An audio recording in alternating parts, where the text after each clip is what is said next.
Hi, good morning. Morning പൊളിറ്റിക്സിലേക്ക് ഏവർക്കും സ്വാഗതം. 2 ദിവസമായിട്ട് നമ്മളൊരു വിവാദ വിഷയത്തിൽ കയറി കൊത്തിയിട്ടുണ്ട്.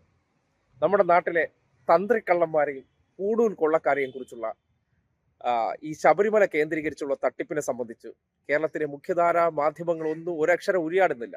ആ ഒരു മേഖലയിൽ കയറി ഇവർക്ക് ചോദ്യങ്ങൾ ചോദിക്കാനോ അതിനെ സംബന്ധിച്ചുള്ള ഫോളോ അപ്പ് വാർത്തകൾ കൊടുക്കാനോ മുൻകാലങ്ങളിൽ തന്ത്രിമാർ ചെയ്ത പ്രവർത്തനങ്ങളെക്കുറിച്ച് പറയാനോ ധൈര്യം കിട്ടുന്നില്ല. ഇനി ശപിച്ചു കളഞ്ഞാലും എന്തുകൊണ്ട് ശപിച്ചു കളഞ്ഞു എന്നൊരു വാക്കുമാണ്. കഴിഞ്ഞ ദിവസം ഈ ശബരിമല കേന്ദ്രീകരിച്ച് നിങ്ങൾ കണ്ടതാണ്. ദേവസ്വം വിജിലൻസ് നടത്തിയ അന്വേഷണത്തിൽ അവിടുത്തെ നെയ്ക്കൊള്ള, അതായത് പാവപ്പെട്ട മനുഷ്യരവിടെ അയ്യപ്പന്റെ വിഗ്രഹത്തിൽ അഭിഷേകം ചെയ്യാൻ കൊണ്ടുവരുന്ന നെയ്യ് മേൽശാന്തിമാരും പരിവാരങ്ങളും ചേർന്ന് മറുകച്ചവടം അടിച്ച് ഒരു ദിവസം 5 ലക്ഷം രൂപ സമ്പാദിക്കുന്നത്. അതിനെക്കുറിച്ചുള്ള വാർത്ത കുറച്ച് പേര് ശ്രദ്ധിച്ചതായിട്ട് മനസ്സിലാക്കുന്നുണ്ട്. അപ്പോൾ അതിന്റെ താഴെ ഒന്ന് കമന്റ് ഓടിച്ച് നോക്കിയപ്പോഴാണ് ഒരു ജയകൃഷ്ണന്റെ പോസ്റ്റ് കണ്ടത്. നോക്കിയേ, നിനക്ക് ബ്രാഹ്മണ ശാപം കിട്ടുമട മൈ എന്നാണ് എഴുതിയിരിക്കുന്നത്. ബാക്കി അദ്ദേഹത്തിന്റെ മനസ്താപം പോലെ പൂരിപ്പിച്ചോട്ടെ, അത് നമ്മുടെ വിഷയമുള്ള കേസല്ല.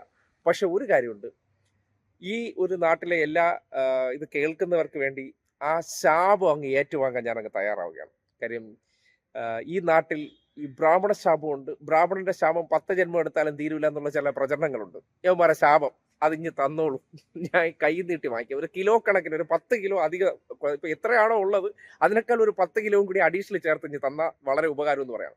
കാര്യം നമ്മുടെ നാട്ടിലെ ചില തെമ്മാടിത്തം കാണിക്കുന്നവർ, ചില പ്രിവിലേജുകാർ, അല്ലെങ്കിൽ ചില പ്രത്യേക ഒരു കടന്നൽ കൂട് കണക്കാണ്. അങ്ങോട്ട് ആരും തൊടില്ല, തൊട്ടാൻ പാടില്ല, നമ്മളിങ്ങനെ ഭയപ്പെടുത്തി നിർത്തിയിരിക്കുകയാണല്ലോ. അങ്ങനെ ഉള്ളത് കൊണ്ട് തന്നെ ശബരിമല കേന്ദ്രീകരിച്ച് ഏറ്റവും വലിയ കൊള്ള, ശബരിമലയല്ല കേരളത്തിലെ മുഴുവൻ ആരാധനാലയങ്ങൾ എടുത്ത് പരിശോധിച്ചാൽ തന്ത്രിമാരെന്ന രീതിയിലൊക്കെ ചിലരെ എങ്ങനെയാണ് ഇങ്ങനെ ഒരു പദവിയിൽ എത്തിയെന്ന് നമ്മൾ ആലോചിച്ചാൽ നമുക്ക് ഉത്തരം കിട്ടില്ല. പക്ഷേ അത് നമ്മുടെ നാട്ടിലൊരു നാട്ടു നടപ്പായി മാറിയിരിക്കുന്നു. ഏറ്റവും വലിയ കൊള്ളക്കാർ, ഏറ്റവും വലിയ കച്ചവടക്കാരെയൊക്കെ എന്ത് ചെയ്തിരിക്കുകയാണ്, ഇതിന്റെ തലപ്പത്ത് പിടിച്ചിരിക്കുകയാണ്. 10 പൈസയുടെ പണിയെടുക്കാതെ നാട്ടുകാരുടെ പൈസ എല്ലാം പിരിച്ചെടുത്ത് എവന് തിന്നാൻ കൊടുക്കുന്ന ഒരു അവസ്ഥയാണ് നമ്മുടെ നാട്ടിൽ കാണുന്നത്. അതിനെ വിമർശിക്കണ്ടേ? ഇപ്പോൾ ഈ ശബരിമലയുമായി ബന്ധപ്പെട്ട് നിങ്ങൾ നോക്കുക, അയ്യപ്പന്റെ സ്വർണം അടിച്ചുകൊണ്ടുപോയി. അതായത് വിശ്വാസികളുടെ വികാരം വ്രണപ്പെടുത്തുകയാണ്. അടിച്ചുകൊണ്ട് പോയത് ആരാണ്? അടിച്ചുകൊണ്ട് പോയത് പോറ്റിയും തന്ത്രിയും ചേർന്നുള്ള മാഫിയ സംഘം അടിച്ചുകൊണ്ട് പോയതിനു ശേഷം അതുമായി ബന്ധപ്പെട്ട് അവിടെ ചില പൊളിറ്റിക്കൽ നിയമനം ഉള്ളതിൽ ഒപ്പിട്ടവരെല്ലാം പ്രശ്നക്കാരാണ്. അവരാരും സ്വർണത്തിൽ തൊട്ടിട്ടില്ല, അവർക്ക് ആർക്കും സ്വർണത്തിന്റെ ഒരു വിഹിതവും കിട്ടിയിട്ടില്ല. സ്വർണം കൈകൊണ്ട് തൊട്ടത്, സ്വർണം കൊണ്ടുപോയത്, സ്വർണം ഒരു പോറ്റിയാണ്, വിശുദ്ധന് മാത്രമേ കൈകൊണ്ട് തൊടാൻ പറ്റുള്ളൂ, വേറെ മനുഷ്യർക്ക് തൊടാൻ പറ്റൂ. വേറെ ആരും അതിൽ തൊട്ടിട്ടില്ല. അയ്യന്റെ സ്വർണ്ണമാണ്, ബ്രാഹ്മണന് മാത്രമേ തൊടാൻ പറ്റുള്ളൂ. അങ്ങനെ തൊട്ട് കട്ടോണ്ട് പോയി അതിനെ മറുകച്ചവടം അടിച്ചു. ഇവിടെ ഞങ്ങൾ തന്നെ പൂജ ചെയ്യുന്ന സ്വർണ്ണ മുതലാളിയുടെ വീട്ടിൽ കൊണ്ടുവന്ന് ശബരിമല അയ്യപ്പന്റെ സ്വർണം വിറ്റിട്ട് ഇപ്പോൾ ബ്രാഹ്മണ അതേക്കുറിച്ച് പറഞ്ഞാൽ ബ്രാഹ്മണ ശാപം കിട്ടും അത്രേ. ആ ശാപം അങ്ങോട്ട് ഏറ്റുവാങ്ങുകയാണ് ജയകൃഷ്ണ. ഒരു സംശയമില്ല, ബ്രാഹ്മണന്റെ ശാപം അത്ര വലിയ തീവ്ര ശാപമാണെങ്കിൽ ഈ നാട്ടുകാരുടെ മുന്നിൽ അത് ബോധ്യപ്പെടുത്തി കൊടുക്കണം. ആ ശാപം എൻ്റെ മേലങ്ങ് ചൊരിയാനായിട്ട് ഞാൻ അങ്ങ് വെല്ലുവിളിക്കണം ആ ശബരിമല തന്ത്രിമാരുടെ അടുത്തൊക്കെ. നിങ്ങൾക്ക് ഈ പറഞ്ഞൊരു സത്യാവസ്ഥ അത് അയ്യപ്പന് വേണ്ടി തന്നെയാണ്. ഒരു കാര്യം, ഒരു വിശ്വാസത്തിന്റെ പുറത്താണല്ലോ ആയിരക്കണക്കിന് മനുഷ്യർ അവിടെ ചെല്ലുന്നത്. ആ മനുഷ്യരുടെ വിശ്വാസത്തെ ചൂഷണം ചെയ്തുകൊണ്ട് നമ്മുടെ നാട്ടിൽ പറയാറില്ലേ, ഈ മലമേഖലയിൽ ചെല്ലുമ്പോൾ കുളയട്ട എന്ന് പറയുന്ന ഒരു ജന്തുണ്ട്. നിങ്ങൾക്ക് നാട്ടിൽ എന്താണ് പറയുന്നത് അറിയില്ല. ഒരു നൂല് പോലെ ഇരിക്കുന്ന ഒരു അട്ടയുണ്ടല്ലോ, നമ്മുടെ ദേഹത്ത് കടിച്ചു ഇടുന്നതിന് ശേഷം ചോര ഊറ്റി കുടിച്ചുടിച്ച് അത് ബോള് പോലെ വളർന്ന് വരുന്ന ഒരു സാധനം.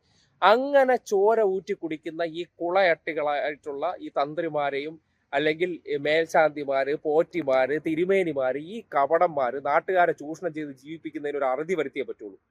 അതിന് ശബരിമല അയ്യപ്പനായിട്ട് ഇത്തവണ ഒരു വിഷയം തുറന്നത് അതിലേക്കുള്ള വിരൽ ചൂണ്ടലാകേണ്ടതുണ്ട്. അതിനിപ്പം ഞാൻ പറഞ്ഞ എനിക്ക് ശാപമല്ല, എന്ത് തേങ്ങ കിട്ടിയാലും എൻ്റെ പ്രശ്നമല്ല. അങ്ങനെ ശപിച്ച് വെണ്ണീറാക്കാൻ പറ്റുമെങ്കിൽ ഈ ബ്രാഹ്മണന്മാരൊരു കാര്യം ചെയ്യും, ഈ വിശ്വാസികൾക്ക് വേണ്ടി എന്നെ ഒന്ന് ശപിച്ച് വെണ്ണീറാക്കി കാണിച്ചു കൊടുക്കും, അവർക്ക് വിശ്വാസമാവട്ടെ.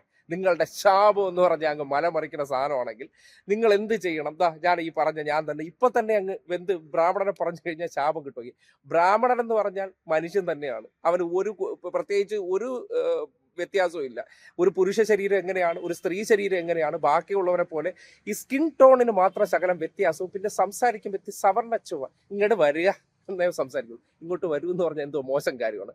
പിന്നെ നമ്മളെല്ലാവരും വെള്ളം എന്ന് പറയും, അവർ ജലം എടുക്കൂ എന്ന് പറയും. പിന്നെ നിങ്ങൾക്കറിയാലോ, ഈ പുണ്യ വെള്ളം എന്ന് പറഞ്ഞാൽ നിങ്ങളിപ്പോൾ കിണറിന്ന് വെള്ളം എടുത്താൽ അത് നമ്മൾ കിണറിന്ന് വെള്ളം എടുത്താൽ വെള്ളം തന്നെ, പക്ഷെ പുള്ളി എടുത്തു കഴിഞ്ഞാൽ എന്തായിട്ട് മാറും? പുണ്യ വെള്ളമായിട്ട് മാറും. ഇവൻ എന്തോ പുണ്യം ഉണ്ടത്. അതായത് നിങ്ങൾ തന്ത്രിയുടെ ഒരു ഹിസ്റ്ററി തന്നെ എടുത്ത് നോക്കിയാൽ നിങ്ങൾ തന്നെ അറിയാലോ. ശോഭാജുഡ് എന്ന് പറയുന്ന കേരളത്തിലെ ആദ്യത്തെ വനിതാ ഗുണ്ട. അവരായിട്ടാണ് ഒരു സ്ത്രീയായിട്ട് കിടക്കറ പങ്കിടാൻ പോയത്. അതായത് എന്ത് പരിപാടിക്കാണ് പോയത്? 2003 മൂന്നല്ല 13 കാലഘട്ടമാണെന്നാണ് എൻ്റെ ഒരു ഓർമ്മ. തന്ത്രി കുടുംബവുമായിട്ട് ബന്ധപ്പെട്ട തന്ത്രി കേസ് നിങ്ങൾ യൂട്യൂബിൽ സെർച്ച് ചെയ്താൽ കാണാൻ പറ്റും. എങ്ങനെ മറ്റേ ഈ പറയുന്ന പരസ്ത്രീ ബന്ധത്തിന് പോയതാണ്. എങ്ങനെ ശോഭാ ജോണിനെ പോലെ ഒരു വനിതാ ഗുണ്ട ഇവരെ കൊണ്ടുപോയി ഹോട്ടലിലേക്ക് ചെല്ലുന്നു. ഹോട്ടലിൽ ചെന്നതിന് ശേഷം എന്ത് ചെയ്യുന്നുണ്ട്? പരസ്ത്രീ ബന്ധം. എങ്ങനെ ഒരു സ്ത്രീയെ കൊണ്ടുവരുന്നു, തന്ത്രിക്ക് കാഴ്ചവെക്കുന്നു. അപ്പോൾ ഒരു പെൺഗുണ്ട വിചാരിച്ച ഒരു സ്ത്രീയെ ഒരു തന്ത്രിക്ക് കാഴ്ചവെക്കാൻ പറ്റും. അപ്പോൾ അത് ആദ്യത്തെ സംഭവമല്ല, നേരത്തെയും വെച്ച് നടത്തുകയായിരുന്നു. ആ പ്രവൃത്തി ചെയ്തിട്ട് ഇയാൾ എത്ര തവണ ചെന്ന് അയ്യപ്പന്റെ വിഗ്രഹത്തിൽ തൊട്ടുകയാണ്. അതായത് ഈ മത്സ്യമാംസാദികൾ കഴിക്കുന്ന ഒരു സ്ത്രീയായിട്ട് ഇയാൾ ശാരീരിക ബന്ധത്തിൽ ഏർപ്പെട്ടതിന് ശേഷം നേരെ ചെന്നിട്ട് അയ്യപ്പന്റെ വിഗ്രഹത്തിൽ തൊട്ടിട്ട് ഇവിടെ കൊടുങ്കാറ്റടിച്ചില്ല, ഇടിമിന്നൽ ഉണ്ടായില്ല, ഇവിടെ വലിയ പെരുമഴ ഉണ്ടായില്ല, പ്രകൃതിയിൽ വലിയ അനർത്ഥങ്ങൾ കണ്ടില്ല, എല്ലാം ഓക്കെ ആയിരുന്നു. അപ്പോൾ അവൻ ചെയ്ത എല്ലാം ഞങ്ങൾ ബ്രാഹ്മിൺസ് ചെയ്യുന്ന എല്ലാത്തിനും അങ്ങ് ക്ഷമിക്കുക, അങ്ങോട്ട് നോക്കണ്ട നിങ്ങൾ. അതിനിപ്പോൾ തൽക്കാലം ഈ പുതിയ കാലഘട്ടത്തിൽ സൗകര്യപ്പെടില്ല. നിങ്ങളും ഓഡിറ്റബിൾ ആണ്. നിങ്ങൾ ശബരിമല കേന്ദ്രീകരിച്ച് ഒരു ദിവസം 5 ലക്ഷം രൂപയ്ക്ക് പാവപ്പെട്ടവരുടെ നെയ് വിറ്റ് പൈസ അടിച്ച് നിങ്ങളെ വീട്ടിലെ മക്കൾക്ക് കൊണ്ട് കൊടുക്കുകയാണെങ്കിൽ അത് ഇനി നടക്കണ കേസല്ല എന്ന് ഈ നാട്ടിലെ വിശ്വാസ സമൂഹം പറയേണ്ടതുണ്ട്. നിങ്ങളും പോയി ബാക്കിയുള്ള ജോലി ചെയ്യൂ. ഈ നാട്ടിൽ ഈ വിശ്വാസവുമായി ബന്ധപ്പെട്ട കാര്യങ്ങളൊക്കെ പഠിച്ചു വരുന്നവർ എല്ലാവരും എല്ലാ കാര്യങ്ങളും ചെയ്യട്ടെ. അതല്ലേ അതിൻ്റെ ഒരു അന്തസ് എന്ന് പറയുന്നത്. അല്ല ഞങ്ങൾ ഇവിടെ ഇരുന്നിട്ട് കൊളയട്ടകളെ പോലെ ഈ വിശ്വാസികളെ ഊറ്റിക്കുടിച്ച് അല്ലെങ്കിൽ ഊറ്റി ഊറ്റി ഊറ്റി ഊറ്റി ഞങ്ങളുടെ കുടുംബങ്ങളെല്ലാം വലിയ പ്രശസ്തിയിൽ ഒരു കാര്യം ഇപ്പൊ ഈ സംഘപരിവാറുകാരെല്ലാം കരഞ്ഞുകൊണ്ട് നടക്കുന്നുണ്ട്. ഈ ബ്രാഹ്മിൺസിന്റെ കുടുംബം എല്ലാം തകർന്നു പോകുന്നുണ്ട്, ആ ഒരു വിഭാഗം തകർച്ചയിലാണെന്ന്. തകരുമെന്ന് എങ്ങനെ തകരാതിരിക്കും? കഷ്ടപ്പെട്ട് ഈ രാവിലെ മുതൽ ഈ പൊരി വെയിൽ കൊണ്ട് ഉണ്ടാക്കുന്ന പൈസയെ അവരിൽ നിന്ന് കള്ളങ്ങളും അവരെ ഈ വിശ്വാസത്തിന്റെ മറ പിടിച്ച് ചൂഷണം ചെയ്ത് എടുത്തുകൊണ്ട് പോയി സ്വന്തം മക്കൾക്കും സ്വന്തം കുടുംബത്തെ കൊണ്ടുവച്ച് തിന്ന ആ കുടുംബം നശിക്കും എന്നുള്ള കാര്യത്തിൽ ഒരു സംശയമില്ല.